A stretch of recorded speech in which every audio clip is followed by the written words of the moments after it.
Bonjour, ici Mélanie pour RPG Need Help. Alors aujourd'hui, on va parler des préparations de thèmes de blog. Pour savoir comment faire un thème de blog, déjà il faut déjà être préparé. Parce que c'est sûr que si on part avec rien, je pense pas qu'on arrive rapidement à une grosse histoire longue comme ça, super précis, super détaillé. C'est impossible. Peut-être pour certains, peut-être ont le savoir infus, mais en général, c'est quelque chose de compliqué. Donc, il faut savoir être préparé et avoir préférablement deux choses avec vous, soit une tête et un crayon, ou un ordi si vous êtes plus vers la technologie, mais crayon c'est bon aussi. Alors, c'est ça. Donc, vous avez besoin d'un crayon, un papier ou d'un ordinateur et de votre tête pour écrire les idées qui vont vous venir, soit en groupe ou toute seule, pour votre futur thème de RPG. Bon, alors là, on part de nulle part, mais de où commencer justement? Bon, ben là, facilement, on peut dire, on peut s'inspirer, et je dis bien s'inspirer, pas copier. Donc, on peut s'inspirer de séries qui ont été faites, de films qui ont été faits, ou bien non, ça peut être aussi, qui est d'ailleurs plus rare, de livres qui ont été faits. Parce qu'il y a beaucoup de livres qui ont été faits au Québec, en France, ou en Angleterre, ou aux États-Unis, bref, un peu partout, qui sont quand même intéressants, mais qui n'ont pas été couverts. Puis là, je parle pas de Twilight, de Vampire Diaries, parce que ça a été transformé en film et tout. Mais il y a des livres qui n'ont pas été transformés en film et qui sont super bons, mais qui sont pas encore en film. Oui, je viens de le dire 10 millions de fois. Mais bon, bref. Mais qui sont quand même bons pour un RPG. Là, j'ai pas d'exemple pour moi en ce moment. Mais je peux vous en lister quelques-uns dans la description. Je vais aller faire des recherches et je sais que je vais en trouver. C'est juste que là, en ce moment, je m'en rappelle pas. Mais bon. Donc, ce serait des choses que vous pouvez vous baser là-dessus. La deuxième chose à savoir, c'est de voir justement qu'est-ce qui a été déjà fait. Mais ça, j'en ai déjà parlé dans un des blogs que j'ai déjà fait auparavant. Donc, c'est sûr qu'avant de faire un blog, de préparer à savoir quel RPG a déjà été fait avant de faire le thème, c'est déjà bien. Parce que si vous vous préparez puis que vous êtes dit « Ah oui, moi je vais faire un RPG sur les écoles surnaturelles, puis il va y avoir plein de loups-garous, plein de ci, plein de ça », ben dites-vous que ça a déjà été fait. Donc avant de commencer le thème, ça serait vraiment important d'aller voir si ça n'a pas déjà été fait. Sinon vous allez avoir un super bon résumé, peut-être selon vous original, mais il ne sera pas, malheureusement. Donc l'idéal, ce serait de regarder un peu partout avant de commencer votre travail. Et ensuite, de commencer finalement à écrire vos premiers jets. Comment faire? Parce que là, je vous vois venir avec vos phrases toutes simples, du genre « Ok, on va faire une école. Donc c'est une école avec des loups et il y a des vampires. Les deux font la guerre. Point du résumé. » Ouh! 3 phrases. Un peu moche. Je vous ai pas déjà dit dans un truc de RP de faire de la description? Justement, c'est ça qu'on va parler. Mais là, c'est pas la même chose parce qu'il s'agit un résumé de RPG, pas d'un RP, mais c'est sûr que les éléments que j'ai déjà parlé dans la capsule des RP peuvent être inclus pour faire un bon résumé de RPG.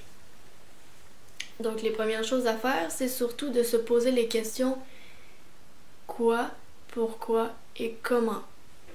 Donc on va appliquer ce que je viens de dire à ce que j'ai dit avant.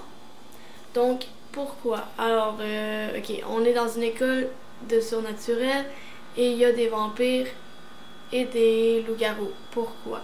Ok.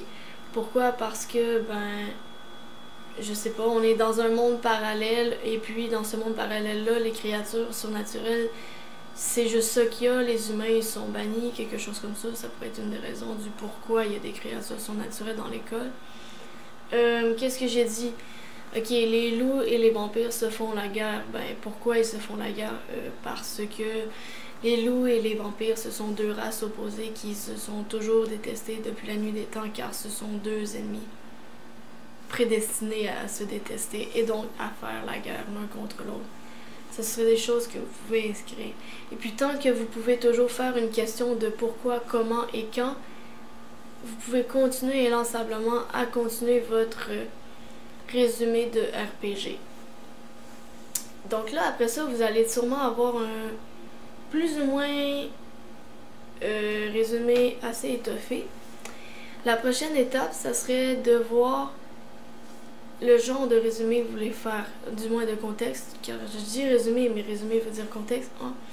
Donc, le genre de contexte que vous voulez faire, c'est sûr que vous voulez pas faire un contexte trop méga compliqué, parce que il y a des joueurs qui sont plus jeunes, puis plus, tu sais, que c'est les premiers RPG, donc ils n'ont pas encore vu beaucoup c'était quoi un RPG. Donc, si c'est trop complexe le contexte, probablement que les nouveaux joueurs qui sont débutants comprendront pas trop de quoi il s'agit. Même si c'est bien expliqué, pour eux, un pavé, c'est intimidant. Donc, moi, je privilégierais les histoires simples et concises qui sont bien expliquées dans le pavé que vous avez fait.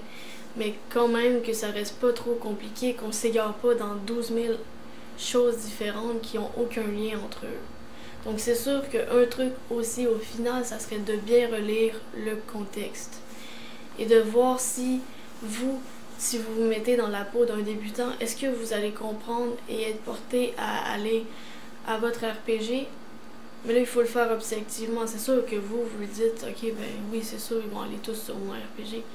Oui, c'est sûr, vous avez écrit le contexte, mais c'est à savoir, il faut le faire objectivement. Donc, idéalement, faites-le lire à quelqu'un d'autre. Ça serait la meilleure façon de savoir objectivement si le contexte est bon ou pourri.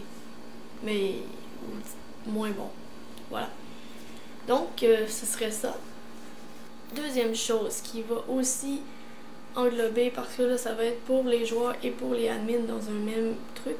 Parce que, honnêtement, je veux faire un blog de 2 sujets parce que sinon je peux pas faire une capsule pour chaque sujet, ça serait trop court je trouve. Puis mes capsules sont toujours été de 15 minutes. Alors gardons la bonne formule ou pas bonne, enfin c'est selon.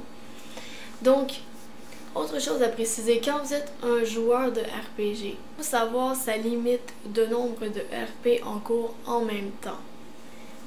Ce que je veux dire par là, c'est que si vous avez l'intention de faire 36 RP en même temps, sachez que sur un cellulaire ou même sur l'ordinateur, c'est pas évident de garder toujours un compte avec tous les notifications des différents RP que vous avez en cours. Si vous avez, disons, comme je viens de dire, 36 RP en cours et en plus 2-3 personnages en même temps que vous jouez dans le même RPG, c'est vraiment complexe à tenir le compte. Moi, je le sais, mais moi, quand même, je connais ma limite, donc du coup, je sais que je vais pas non plus me mettre à faire 36 RP, quoique je sais que ma limite est plutôt grande, mais c'est pas important, moi, c'est moi. Mais, sachant cela, évitez de partir avec l'envie de faire 36 millions de RP quand vous savez que vous allez peut-être vous perdre dans toutes vos notifications. C'est sûr que si vous commencez, vous ne savez pas encore tout ça, mais croyez-moi, ça peut être compliqué et ça peut être frustrant pour les autres joueurs avec qui vous jouez. Si par exemple, si vous jouez avec moi, je sais que moi je suis pas la meilleure des joueuses là-dessus, je me considère comme étant un peu chiante. Mais si vous jouez avec moi et que je suis en train de... Si je joue avec vous et que je vois que vous n'avez pas répondu depuis X temps, sans me donner de raison du genre je m'en vais parce que je m'en vais manger ou tu sais comme ça. Mais c'est sûr que si je vois que ça fait 3 heures que c'est correct puis que vous êtes pas là et que vous répondez nulle part, ça me dérange pas. Je me dis vous êtes parti, vous l'avez pas dit, c'est pas important. Mais si je vois par exemple que j'attends depuis quelques temps, genre, puis pas quelques temps genre 5 minutes, mais quelques temps dans le sens de 45 minutes facile, et que je vois que vous êtes en train de répondre aux autres personnes, c'est un peu blessant. Il y en a qui le prennent personnel. Moi, je le prends super personnel, mais j'ai un problème là-dessus, je le sais. Mais moi, je le prends super personnel, puis je sais que je suis pas la seule comme ça qui se trouve un peu, genre, rejetée à cause de ça. Mais justement, ce serait une des choses à voir dans les RP, à ne pas en prendre trop en même temps. Alors, c'est ça.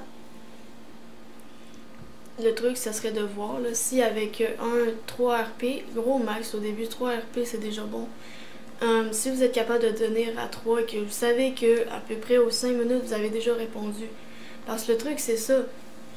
Répondez à un, après vous avez fini, passez à l'autre. Vous avez fini, passez à l'autre. Puis là, en général, il y en a un autre qui vous a répondu pendant ce temps-là. On continue, on fait le tour. On fait une ronde de RP, c'est comme ça que j'appelle ça. Donc, en faisant la ronde, c'est sûr que vous allez répondre à tous vos RP, personne ne va être frustré, moi je chialerai pas. Parce que moi je chiale beaucoup quand ça arrive. Mais je suis pas une joueuse parfaite, je l'ai déjà dit. Donc, le mieux, ça serait vraiment de faire ça. De faire une ronde de vos RP et finalement, ça devrait faire plaisir à tous les joueurs avec qui vous jouez. Puis si vous voyez que vous êtes capable de faire plus que 3 RP, allez-y, mais elle n'est pas non plus à l'excès avec 36 RP, puis elle vous perd après et vous plaignent que vous m'avez pas écouté. Parce que c'est ça. Je sais que de source sûre que sur un cellulaire, c'est vraiment compliqué de mettre les notifications et de les suivre parce que moi, par exemple, sur mon cellulaire, quand je regarde les notifications, ben, je les regarde en général parce que j'ai pas d'autre option sur mon cellulaire. Quand je vois les notifications, ça prend en compte que je les ai toutes vues d'un coup. C'est impossible, tu peux pas avoir toutes vues d'un coup. Du moins, peut-être, mais pas moi. Du coup, quand j'en vois une, je me dis, ok, je vais aller répondre à, on va dire, celle qui était dans le groupe lieu extérieur. Bon, ben, je vais répondre à elle, puis là, je me dis, ok, je vais aller regarder les autres notifs, mais du coup, on les voit plus. C'est ça le truc. Puis là, après ça, ben, c'est ça, là. Ça désavantage la personne avec qui vous jouez, ça vous désavantage vous. Pas de jouer forcément sur un cellulaire, mais ça vous désavantage d'avoir trop de RP, surtout si vous jouez sur un cellulaire. Donc, c'est ça. Je vais stopper la capsule maintenant, parce que ça fait quand même 12 minutes 15 qu'elle est en train de jouer. Donc, alors c'est ça. Je vais vous laisser là-dessus. Vous pouvez poser vos suggestions pour les prochaines capsules en bas dans les commentaires du vidéo ou même en bas sur le blog qui est lié dans la page du channel, ou je peux même mettre le lien en bas, mais bon, je pense que vous êtes assez correct pour le trouver. Donc c'est ça, je vais poster la vidéo et on se voit à plus tard. Au revoir!